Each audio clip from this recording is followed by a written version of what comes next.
The Kentucky Smoke-Free Association has learned that the City of Ashland is considering an amendment to its citywide public smoking ban to include the public use of electronic cigarettes and personal vaporizing devices. This amendment would classify electronic cigarettes and personal vaping devices as if they were traditional combustible tobacco products like cigarettes and cigars. What is called a vapor is actually an aerosol, which is a gas with fine particulates in it. And we know that secondhand aerosol exposure for workers and patrons is a risk to their health. We have a number of research. While we don't have the volumes of research that we have with secondhand smoke, we have preliminary research, and it is showing us that this vapor is not, or secondhand aerosol is not harmless, but actually is harmful to those exposed to it.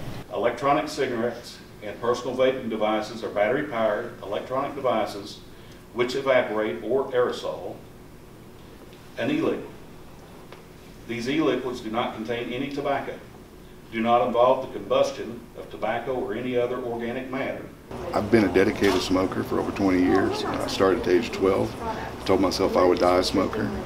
This option came along in recent time. I've embraced it, and it saved my life. What we want to do is to see that Ashland's policy remains strong and that we include e-cigarettes in that policy. It was quick. I was expecting a little bit more debate, a little bit more requests for information. We do have information available. We weren't expecting the vote to actually take place today. We heard that it was going to be February the 11th, so we didn't have as much time to prepare as we'd like. I get my research but it is what it is.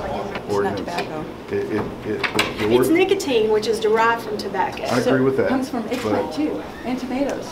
Did you know that? There was a lot. Yes, but most of it is being derived. Your liquid nicotine is being derived. There's a lot of research cited in regards to traditional combustible smoking, but there wasn't any research. The research that I provided was all based on e-cigarettes. All this ordinance does, and we just ask that you restrict it so that it doesn't harm other people.